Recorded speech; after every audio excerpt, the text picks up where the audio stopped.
The Pittsburgh Steelers finished last week by being the bullies at the end of the game to make the Chargers tap out. Is that the mentality the Steelers can carry forward against the 31st best rushing defense this week against the Colts? We talk about that being a major matchup with Jenna Harner, as well as all of our Week 4 picks here on the Locked On Steelers podcast. I'm your host, Chris Carter. Let's get into it.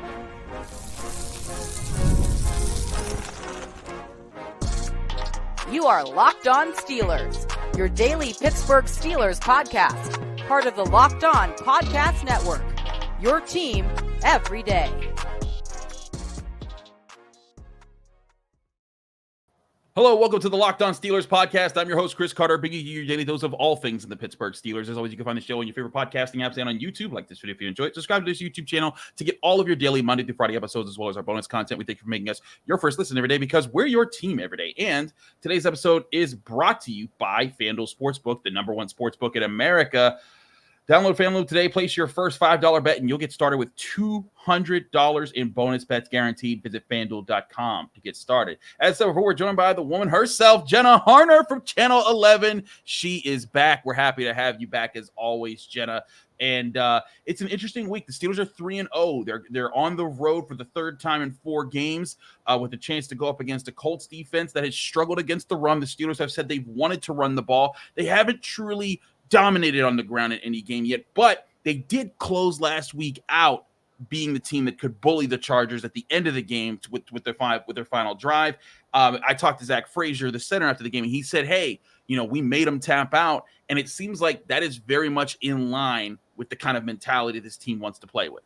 It does. And I think it kind of goes back to the identity that they talked about wanting to establish at the beginning of the season when they brought in Arthur Smith. And when we talked with a lot of the guys throughout minicamp, throughout OTAs, they want to be the most physical, upfront, in-your-face offense, starting from the offensive line. And I think that all is such a catalyst for what we saw at the end of the game against the Chargers, where we haven't seen that from a Steelers team, at least in my time that I've been covering this team for 5 seasons now. You haven't seen that offense be able to say, hey, look, we got 4 or 5 minutes left on the clock right now. We're going to run the ball down your throats. We're going to keep moving and basically be like, look, you're not going to stop us. You know exactly what we're going to do. And I think that one run from Najee right at the end, that 20-ish, 22-yard run, somewhere around there, that got them all the way down to the 1. That was what you see where you're like, okay, there is the potential for this offense to be able to do this and do this consistently. But there are more steps, I think, that really do need to be taken for them to run the ball the way that they ran on that drive specifically. And also, again, of course, it dealt with the scenario of what was happening late in the game.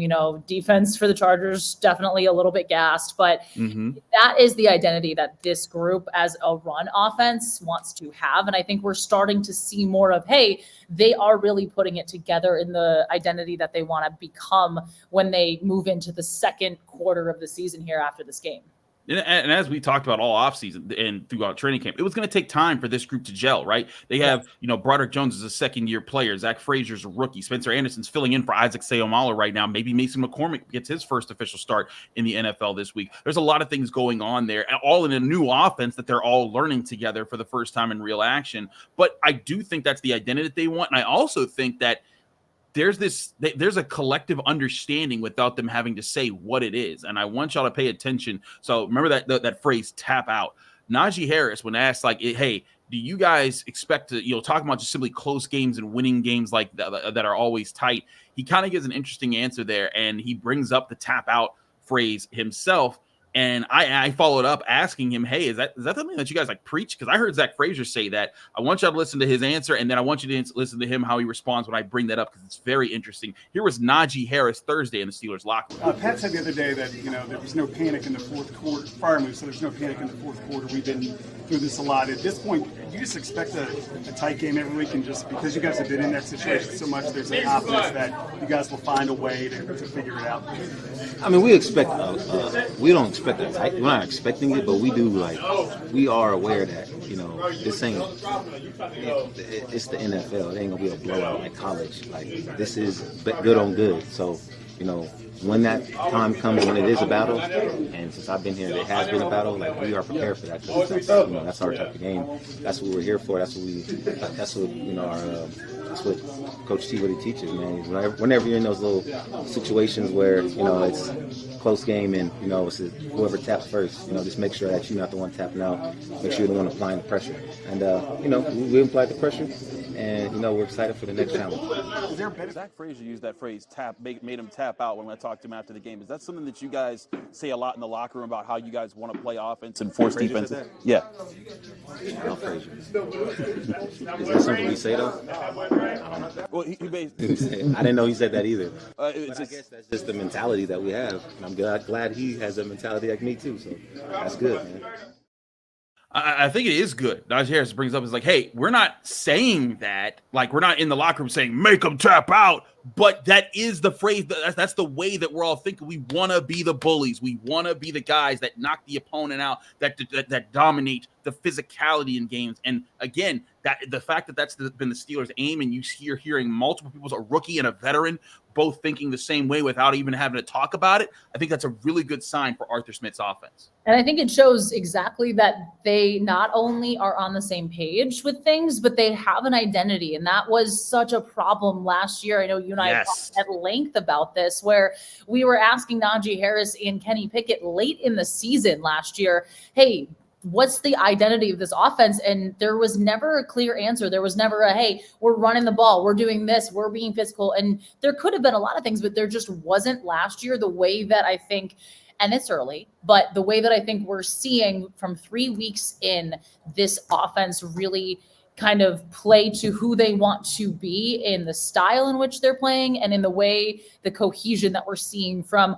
all of the guys. And a lot of them too are saying, look, hey, we're not even near what we can do yet. I think after the game, it was Pat Fryermuth talking about this, we're really starting to put things together, but it hasn't kind of come full circle yet. They haven't been able to have that full 60-minute, hey, we're doing everything we want to on offense consistently for the entire game. I think that will come, and it's starting based on what we're seeing here. Again, just being on the same page in the way that this group is on the same page. And not that last year's entirely wasn't, but I just, there feels like there's a bigger difference here from what this group is compared to what it was a season ago. And to your point, talking about, where they are and where they were and where they are, where they're going. This is a Steelers team. I said at the end of last game, I was like, this could be a turning point for the offensive line. Like, hey, this clicked. And against what was at the time the number one defense in the NFL, a really tough defense in general. And it's still right now ranked 6th in total run defense, in per game average right now. I think that says a lot. And now you get to change entire pace of who you're going up against, because the Colts rank 31st in the NFL. They're giving up on average through 3 games 179 rushing yards per game. And your next opponent is the Dallas Cowboys, who rank dead last in the NFL at 185.7 yards per game allowed. If there was a chance to build off momentum and to take success against a really good defense and then turn it up, ramp it up, sharpen it up against worse rushing defenses, there might not be a better setup for the Steelers this season. No, and this is kind of so perfect because of what they want to do, how they want to get things going. It was something Mike Tomlin mentioned on Tuesday. It was something that guys in the locker room have talked about, not just this week, but in weeks past, how, yes, they want to run the ball, but they're not running it the efficient way that they know they can and the way that they want to. I know there's a lot of attempts there for this team when it comes to running. The efficiency just hasn't been there yet in terms of the yards per carry and just making those big chunk plays. And it's definitely, no doubt, it's hard to rip off those, Saquon Barkley style 60-yard touchdown runs. Those aren't going to happen as,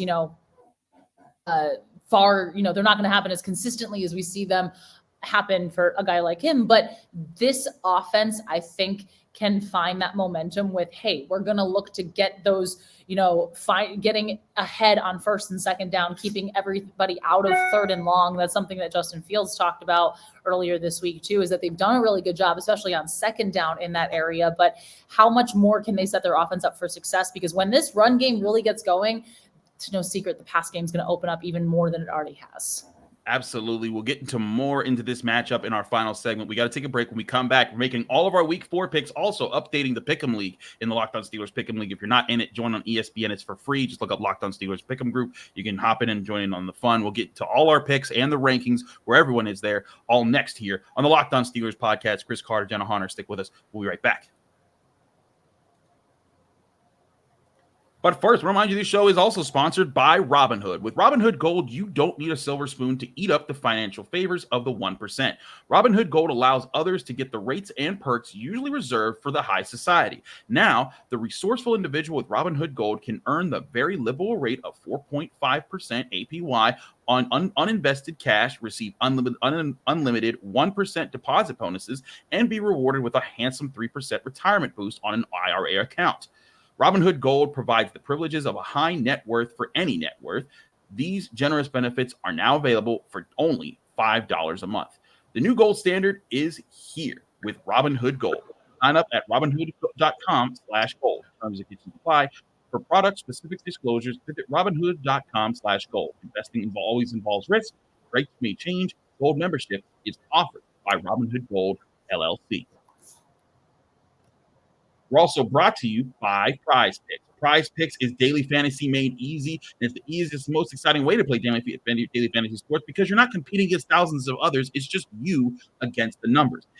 Instead of going up against sharks and all these different people that are competing with every week, all you have to do is just say, hey, these 2 to 6 player stat projections, they're going to be higher or lower than the projections that are given. And all through September, running out of time, this is actually the last week, and you're going to be able to do this. There's an easy way to get a win to pad up your PrizePicks by just saying, hey, Caleb Williams, he's going to get more than one passing yard every weekend in September. You can make that an easy win to pad on with your PrizePicks picks all month long. You only got a few more days. Get on PrizePicks and take advantage of that now. And you can also, a reminder, on PrizePicks, you can win up to 100 times your money with as little as making 4 correct picks.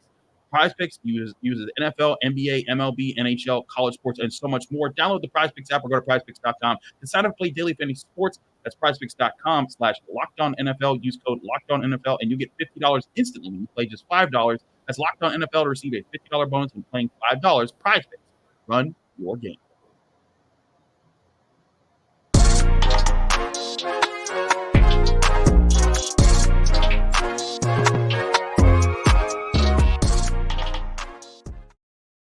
We're back here on the Locked On Steelers podcast. Chris Carter, Jenna Harner. It's time to get to the week 4 picks through 3 weeks. It's been interesting. It's been fun. Jenna, I currently sit at 29-18. What is your record at this point? I think 2 games behind you. I'm 27-21. So still some time to catch up, get some ground back there. But it's been a struggle. It has been. Hey, look. It's the early part of the season. We're all figuring out who these teams are, but the whole thing is to stay afloat because you never know when's your time to strike. So far, the person who struck the most is our current first place person is Mr. Alter's Picks 1, who has 34 correct picks. They're 34-14 on the year so far. Congrats to you for being first place through 3 weeks. But there's a lot of people right behind him, and there's a lot of people competing. Shout out to all the 343 current people who are competing in the Locked On Steelers Pick'em League with us, Jenna. But let's get to our picks this week. As always, our odds, ends, and lines are brought to you by FanDuel.com for all of our picks this week. Okay, Jenna, we normally don't do Thursday Night Football, but your New York Football Giants are playing, and they are 5.5-point dogs at home. We are recording this before this game has happened. So do not chew out Jenna if she is wrong with this prediction. But I need to hear your pick on how this game will unfold and will have unfolded by the time people hear this episode. The Giants had a great win against the Browns last week, and I, like every Steelers fan, was very thrilled about it. And then I was telling everybody, don't buy into a lot of it. I think they played well. I think also Cleveland is not fantastic. I think they lose to the Cowboys because the Cowboys need this game a lot more desperately than the Giants do. But if I was betting, I would pick the Giants to cover. Ooh, there it is right there. That's the creative. That's the take. That's the insight. That's my take. Don't come for me though. Don't come for me if you wouldn't see it. Yeah, okay, we're good. Yeah, they won't see it in time, so no one's lost money because of you. Okay. But if they're right, they know they need to call you before they call their bookie. That's true. So let's get into games that haven't happened yet. Let's go to a game that I think a lot of Steelers fans will have an eye on in this game, and that's the Bengals at the Panthers. The Bengals are 0-3. They are desperate for a win. They're 4.5-point road favorites right now over the Panthers. Jenna, I'm calling the upset special. I am saying that the Carolina Panthers, the Andy Dalton revenge game is going to happen. The Panthers somehow, some way are going to win. I think Chuba Hubbard's going to go off. This Bengals defense can't stop nobody. I think the Panthers find a way to win. Am I crazy? No, you're not crazy because I picked the Panthers to cover. I just think the Bengals are the more desperate team in this game and absolutely need to win. Every game this week was such a challenge to pick. Yes. Because I don't know. I feel like Joe Burrow and the offense, once they got going on Monday night, They were tough. looked really solid. But that secondary, this is just taking me back to last season when Mason Rudolph and George Pickens absolutely tore them up. So I'm going the Bengals to win this game, but I think the Panthers will cover. All right, Broncos at Jets. Bo Nix at Aaron Rodgers right there. 7.5-point favorites at home are the Jets. I'm taking the Jets, but I like the Broncos to cover. That's way too big a spread. Yeah, I do too. And I think a lot of people are more high on the Jets right now than they should be. So New York is not as terrible as they were a season ago, but I still don't think they're a spectacular team by any means. And everyone's like, oh, but they're 2-1. They beat the Patriots. Like they beat the Patriots. So let's all bring it down a tad. I'm with you. Yeah. NFC South showdown. The Saints at the Falcons. Falcons 1.5-point home favorites here. I'm riding with Atlanta. I think that these two teams are actually a lot closer, and I think that they'll probably split on the season. But I think at home, the Falcons they need a win so that they don't fall too far behind. I believe they would fall to 1-3 while the Saints would go to 3-1. You don't want to let that happen. I think the Falcons find a win, a close one. What say you? I do too. I think that we've seen so much of they're right there. They're right on the cusp of stringing it all together as a Falcons team. And I think there's a lot of promise. I know that everybody was like, oh, well, the Steelers, did what they did week one. They didn't look great. I think they've been a decently solid team. And if they didn't have a dumb play call last week against the Eagles, or it was, who was it after? Not the Eagles, but I know what you mean. If they didn't have a dumb play, the Chiefs, yeah. If they didn't have a dumb play call right there, that game may have ended differently. So I like the Falcons, but this is an intriguing game for sure. Game of the week vibes in the NFC North showdown. The undefeated Vikings are 3-point dogs on the road in Green Bay, where the Packers are 3-point favorites. I'm taking the Packers here, but man, I'm skeptical because the Vikings have played very well, Jenna. And the Vikings defense, I know that there's so much talk about Sam Darnold and how Kevin O'Connell is this quarterback whisperer, and he's looking more like the, first overall pick that he was back in however many, was that 2018, 20, whatever. Yeah, it's around in the late 20 teens that he was. But I love what the Vikings are doing defensively as well. So I like Minnesota in this one, but this is another fun matchup this week where I'm like, you could coin flip it and both of these teams could win this game. Jaguars, more division rivalries here. Jaguars at Texans. The Texans are 6.5-point favorites. The Texans got destroyed by the Vikings last week. I think that they answer in a big way. I'm taking the Texans and the points to cover because I think the Jaguars are just that bad right now. I'm taking Houston. That Monday night game against the Bills. Woof. Trevor Williams, my guy, are you okay? Are we doing all right there? I love the Texans in this one. A nice little bounce back game and say, hey, have fun. CJ Stroud and Nico Collins and Stephon Diggs feast on that very, very rough secondary on the Jags. Let's move on. Rams at Bears. Bears 3-point favorites at home. Rams gutted one out against the Niners last week. I'm taking the Rams here. I think that they go on the road. I like that Braden Fisk was getting after it. I think Caleb Williams still doesn't have his feet under him yet. I think Matt Stafford is actually going to be able to manage this. And I really think this Rams defense might be figuring some things out. They'll cause some problems and they get the win on the road.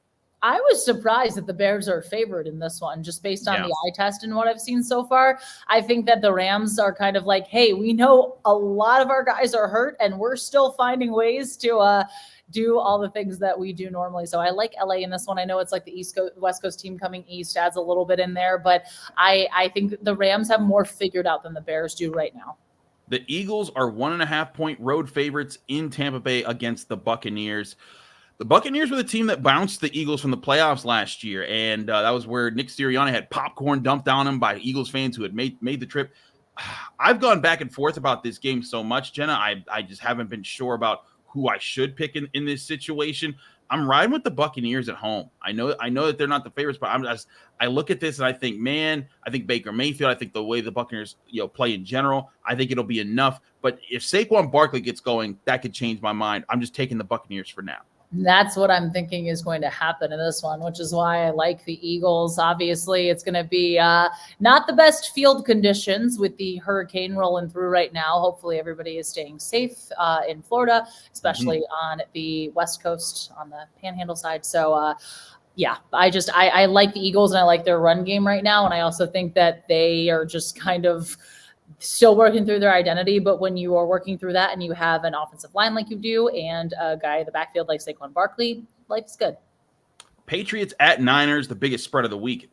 Niners are 10.5-point favorites against the Patriots right now, but the Niners have been dropping some games that they aren't supposed to drop. I just have to think they're not going to drop this one. The buck stops here. They don't let this game slip out of their grasp. I do think the Patriots cover because 10.5 points is a lot of points, but I'm taking the Niners. Can you just imagine sports talk radio on Monday if the Patriots win this game? Like there it's just we would have more questions than answers on everything. The Niners here, they should win this football game. They're at home. The Cardinals are 3.5-point favorites at home against the Commanders. The Cardinals have had some impressive moments, but the Commanders certainly did last week. Jaden Daniels lighting it up against the Bengals defense. I went with the Cardinals. They're the home team with the more experienced quarterback. I think they find a way to win. I would not be shocked, though, if the Commanders pulled this out. What say you, Jenna? I'm flipping. I feel like we got a lot of differences this week here, and I kind of love it. I love what I'm seeing from Washington's offense, from Jaden Daniels. They are figuring things out. They have scored on every offensive drive in the last 2 games. They are saying to defenses, you need to beat us. And granted, last week they played the Bengals secondary, which you saw how that went, but I like this game. I like this matchup a lot, but I just think when you have a young quarterback playing with the confidence that we've seen Daniels have, and that throw he had the game winning with Terry McLaurin, that's a throw you see. You're like, okay, you're confident. You are feeling good. You feel content with everything that's going on within your offense right now. I love what they're putting together. So I'm riding with the Commanders. That's a very interesting pick. I don't think it's a bad pick at all. I think that they certainly have been an interesting team to watch with this young offense. Let's keep moving it forward here. Another division game breakdown. Chiefs at Chargers. Chiefs are 7-point favorites on the road. I feel like that's too far of a spread. I'm taking the Chiefs to win, but I'll take the Chargers to cover. I love that. That's exactly where I would go with this. I think the Chiefs, we still have not seen Mahomes to Kelsey. That connection has not been there yet. Agreed. I know a lot of fantasy football owners are not super pleased about that one, but I think it's coming. I think it's coming in time, and I think the Chiefs right now are the better team. The Chargers are going to be without some key pieces, obviously, some injuries that they've lost guys to, and Herbert not being fully 100%. I like the Chiefs here. The Browns, 1.5-point dogs on the road in Las Vegas at the Raiders. I'm taking the Browns, but I have to admit, the only logic here is the Cleveland Browns can't fall behind and go to 1-3 on the season. If they do, there's a good chance that they may fall completely out of the picture right away. I think that they find a way to cling on and they find a way to win. Raiders also, tough defense, not much else. I think the Browns find a way to win this game, albeit a very close one. I think so too, and that's kind of what the spread indicates perfectly on this one. But I think when you have a Raiders team that a coach a week ago said multiple players made business decisions in their last loss, I think there's some tensions in that locker room. There's obviously some tensions in the locker room of the Browns, but I think the Browns are more of like, hey, we just have to figure out what we can get back to. Whereas the Raiders, I think there's a couple bigger problems there. I'm already seeing when is Devontae Adams going to get traded to the Steelers? Can we not do that? But yeah, I like the Browns here. And the next day, and the next day, and the next day. It's gonna keep happening, Jenna. It's gonna keep happening. But let's move along. This could be the game of the week. I know I said Vikings Packers earlier, but Bills at Ravens. Ravens are 2.5-point favorites at home. I'm taking the Bills in the number one offense in the NFL right now. Josh Allen is cooking. I'm sorry. I'm not picking against him until he's not cooking anymore. The Ravens could quell it. Who knows? They have a tough team, and they need their team. I think their team needs this win more, but I just love the way Buffalo's playing. When you're up the way that you're up, and in the second half, you have the entire team dancing and playing air guitar and singing to Mr. Brightside. If you haven't seen the videos, they're incredible.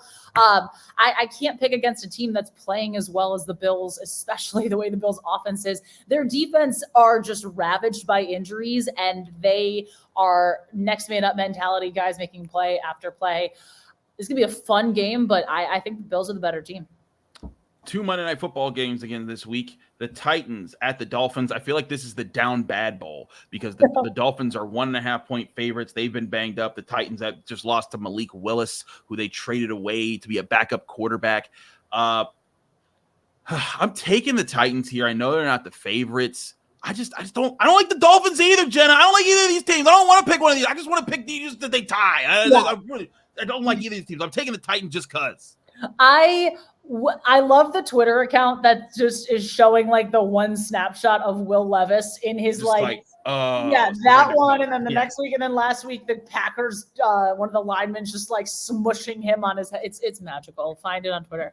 Poor Will. I have to pick the Dolphins. Will Levis like loses the game for his team once a week. I don't see the Titans, and thank God we get another Monday night game because I wouldn't watch. I really would not watch this game. Well, the other Monday night game is very interesting. You have the 2-1 Lions hosting the 3-0 Seahawks. The Lions, though, 3.5-point favorites. I'm going with the Lions here. I think Seattle has played very well for what they are, but I think the Lions, they're one of my teams I favor in the NFC this year. I think they get their job done at home. What say you? I keep going back and forth on this one because I love this matchup, and I think these are two really phenomenal teams. I'm going Seattle because I love what Mike McDonald is doing. That defense, they're a defensive first team. And when you have Geno Smith continuing to play the way he's playing, they're figuring more things out. He's taken a lot of shots deep to DK Metcalf, and I like what they're putting together. I think I'm going Seattle, but this feels like it's a game that's going to like come down to the last second field goal. I think so, too. It's going to be a close game and a fun Monday Night Football game, unlike the other one that's going on. When we come back, it's time to talk Steelers, Colts, our final predictions, how we see this game playing out all next here on the Locked On Steelers podcast. Find out, do I pick against the Steelers 2 weeks in a row? You'll find out next. But first, I remind you, this show is also brought to you by FanDuel Sportsbook, the number one sportsbook in America. You've heard us talk a lot about FanDuel because it is America's number one sportsbook.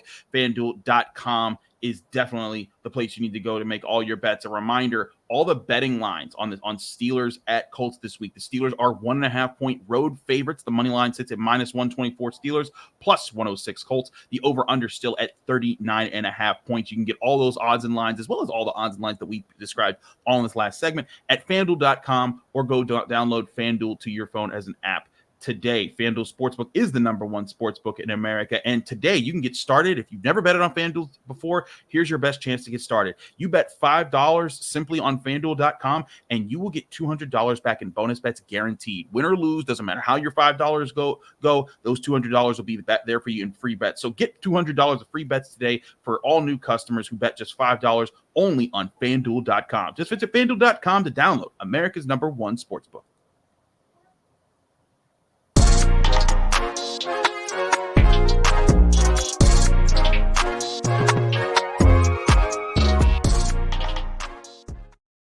We're back here on the Locked On Steelers podcast. I'm your host, Chris Carter, here with Jenna Harner of Channel 11 WPXI. Jenna, I had to wear the bag of shame because I picked the Chargers to win last week, and Steelers fans were rejoicing and making fun of me in the YouTube comment sections. Don't think I didn't see you all. But hey, I wear my mistakes proudly. I'm like, hey, you know what? I thought wrong. I apologize. I try not to be wrong again. Now, I may be wrong again at some point this year. It's just how things go. But Jenna, looking at this matchup, we talked about the bully factor with them being the second worst run defense in the NFL. Want to talk to you about what do you feel like is the key factor? If it's not that, if you had to pick something else in this game the Steelers needed to hone in on, what is that key factor that you're looking at? It is something we talked with Peyton Wilson in the locker room, and it's defense forcing a turnover and recovering a turnover in a crucial point of a game. He said that is something that this team, obviously their identity is completely built on, and they haven't done it at the rate that they want to do it so far through 3 weeks. We've seen some nice, that last second interception by KZ against the Broncos, those types of plays, but they want those in-game impactful, turning the tide. Hey, here's the ball. We're handing it to our offense. They're going down the field. They're scoring. And I think there's a perfect opportunity to do that against a quarterback who's thrown 6 interceptions through 3 games. Leading the NFL. Yep.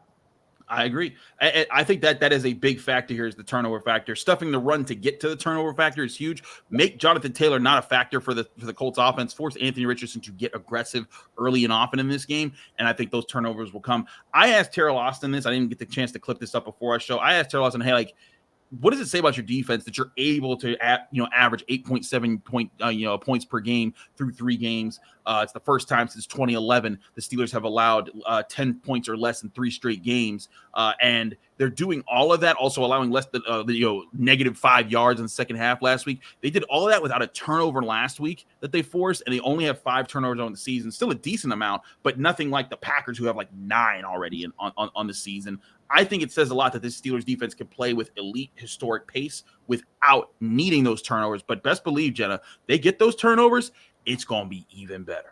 And I know that we talked all throughout this week and last week about how on offense they're saying the dam's going to break, the dam's going to break. You feel that is coming for the defense too, where we're going to see TJ Watt make some big plays, Nick Herbig coming around the edge there, forcing some strip sacks and some fumbles, maybe some of the linebackers getting involved, maybe a pick deep. So I have a feeling that this could be a good week to say, hey, if you have the Steelers defense in fantasy football, you might want to get them in your lineup and get some points there. All right. Well, there you go. There you have it. Some fantasy football advice from Jenna Harner. All right, Jenna, let's get to it here. Give us your game prediction, the turning point that you see happening in the game, and your final score prediction. My game prediction, I think the Steelers are going to win. And if I was on the show last week, scheduling conflict didn't work out, but I picked the Chargers last week too. So okay, so we both would have had bags on our faces. We both would have, but I'm coming back this week. I'm going with the Steelers to win this game, 23-13. I think that we're still going to see a little bit of the offense not being able to kind of sustain drives as consistently as I think that they want to get to that point.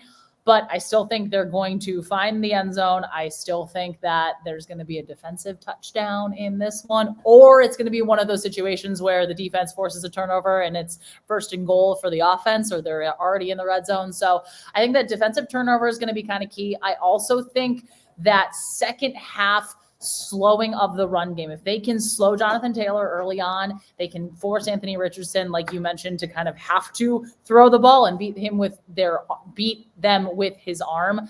But I think in the second half, when the Steelers come out, it's, hey, can you bear down for the 60 minutes and keep Jonathan Taylor's rush numbers quiet the way they've kept Bijan Robinson quiet and the way they kept J.K. Dobbins quiet a week ago. Absolutely. I think that's a sound pick right there. I, too, am picking the Steelers. I think the Steelers are going to be able to win this week. And I think also they're comfortable's, not the word that I think a lot of football players want to use, but I think this will be their best win yet, their most complete win yet this season. I think the offense, like we've been saying, they've been building up. They're figuring things out. They're learning how to be the bullies at the right points in time. I think this defense is primed for a matchup like this, a team that wants to run the football, that has a young, inexperienced quarterback that's figuring things out. I think this is the chance for the Steelers to own the trenches on both sides of the ball, let their defense dictate the pace, hit a couple of big plays on offense, grind the clock out. Another factor here, the Steelers are number 2 in time of possession in the NFL. The Colts are dead last. And I think that plays right into the Steelers' hands. It's tired them out a lot faster in this game, and that's going to lead to more success late. I have the Steelers winning 30-13. My turning point will be, I think that the Steelers defense does get a defensive touchdown in this game, and that breaks the game wide open. And then eventually, as they're running the clock out, you'll see them this week. They'll punch it into the end zone towards the end of the game instead of getting stuffed at the 1-yard line and then taking a knee at the end of the game to run the clock out. I think that that's the difference there. But this is a team that I think that they've won against 3 opponents that want to play the way that they want to play. And I think 2 of those teams are good teams that can do that and are going to do that well throughout the rest of the season. I think the Colts are a team that kind of want to play that way, and still aren't sure how to do it on both sides of the ball, and that's why the Steelers are going to win. Yep. I could not agree more. I like that analysis a lot. And I think we're talking about a 4-0 Steelers team next week, which is a wild thought. It is a wild thought. We'll keep all that going on here on the Locked On Steelers podcast. Jenna, thanks so much for joining us here. As always, we love having you on our Friday episodes. Let people know they can find you, follow you, and get more of your work. It is a pleasure to be here. As always, you can find me on Twitter at Jenna Harner 11, Instagram, Jenna_Harner, and locally on WPXI, Channel 11 here in Pittsburgh. If you have the app, if you go on our website, you can stream it live as well. Chris Carter and I will have our Friday night high school football show, Skylights, on Friday night. So tune in at 11:15. Some really good matchups this week. Absolutely. It's going to be a fun time. Jenna, thanks so much for joining us here on the Locked On Steelers podcast. And thank you all for joining us here on the Locked On Steelers podcast. As always, you can find the show on your favorite podcasting apps and on YouTube. Like this video if you enjoy it. Subscribe to this YouTube channel to get all of your daily Monday through Friday episodes as well as our bonus content. Thank you again for tuning in every day. We'll be back Sunday evening recapping what happened. Steelers Colts. Are the Steelers 4-0? Find out there, and we'll talk to you there here on the Locked On Steelers podcast.